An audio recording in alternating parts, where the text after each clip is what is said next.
Mabait kang bata. Mabuti ang puso mo. At alam ko, hindi mo pababayaan ito.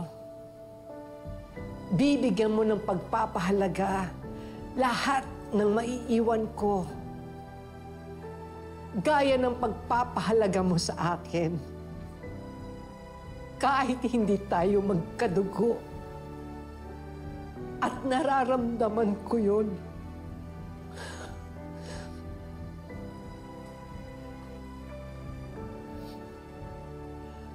Gusto ko, pag-isipan mo itong mabuti, ha?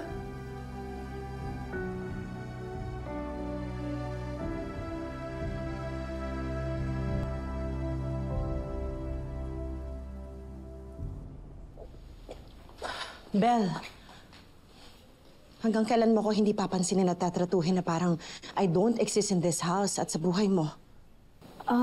Nagmamadali lang po ako eh. Belle naman, alam ko nagkamali ako dahil nilagay kita sa isang sitwasyon na hindi ka komportable. Pero kaya nga ako humihingi ng sorry sa'yo eh. Kasi ayoko nang nagkakantampuhan tayo. Hindi ko kaya na hindi tayo nagpapansinan. Gusto mo ba talaga ganito na lang tayo? Konti na lang mapapansin na tayo ng dati mo. Anak, alam ko nagkamali ako.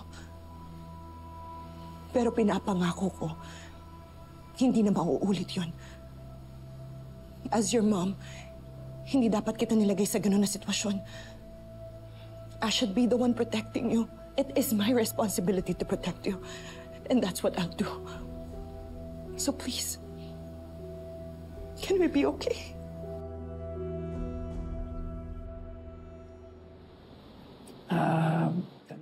Talagang itong ibinigay sa akin at Adana na na-reject din ako ng kapatid ko. Tapos ngayon, na-reject mo rin ako. Ano man ako magagawa? Darius, pasensya ka na. I'm sorry talaga. Okay lang. Tandaan mo lang, nandito lang ako. Nagmamahal sa'yo.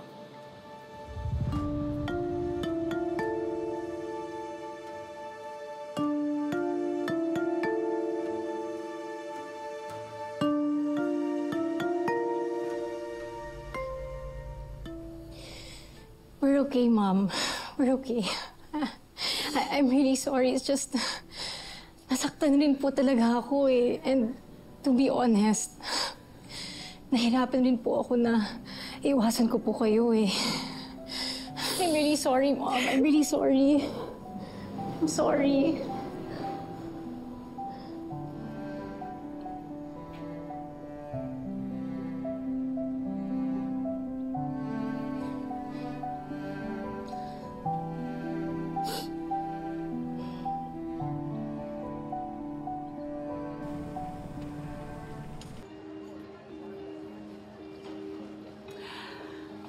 Ayun na nga, bakit parang ang good mood mo today? Eh, lately, lagi kang lutang.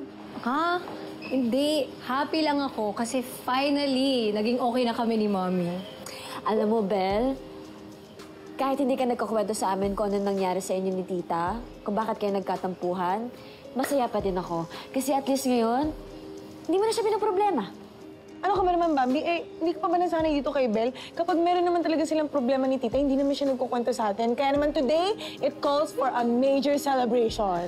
Actually, parang ito ating first time na nag-sorry sa akin si Mommy. And I really appreciate it. Oh my God. Paano kung nag-e-effort na talaga siya para like maging close na kayo, di ba? Sana nga. Kasi ang tagal ko na itong pinagpe-pray eh. Na maging okay na kami ni Mommy. Na mas maging tight ang relationship namin. Alam mo, Belle, I'm so happy for you. At least ang gaganda talaga ng mga nangyayari sa'yo ngayon. Nanalo ka ng contest. Tapos ikaw pa yung academically achiever dito sa school natin. Ngayon, nagiging maayos pa kayo ng mommy mo. Tapos, mukhang mas nagiging close pa kayo ni Wesley mo. So, yun na nga. Ano yung real score? Kahit man lang doon, malaman namin ko yung details. I-share mo lang kasi. Konti lang. Konti lang. Like, Bel, konti lang. Ano nga? Like, tanong lang naman eh. Hindi naman kasi ano eh. Mamahalin kita na paraan na kaya ko. Papakasalan kita sa pagmamahal na meron ako para sa'yo.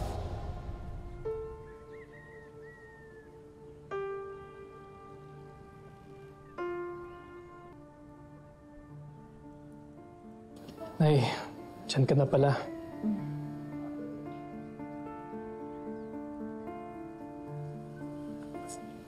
Okay lang po kayo? Okay lang. Medyo napagod lang ako kasi ang daming customer kanina sa Flower Cafe. Ganun po ba? Pwede ba kitang kausapin? Nakapagdesisyon ako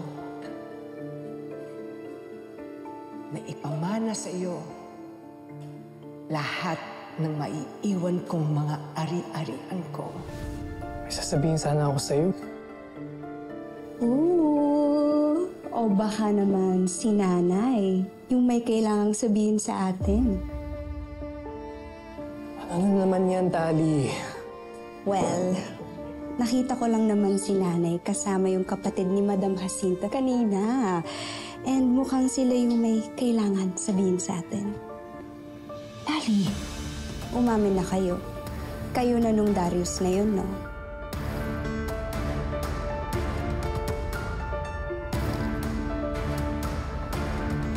So, ano talaga yung real score nyo?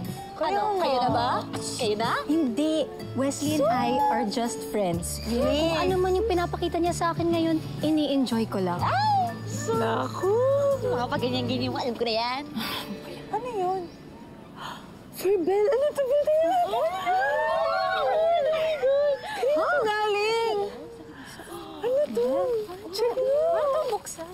Ang laki!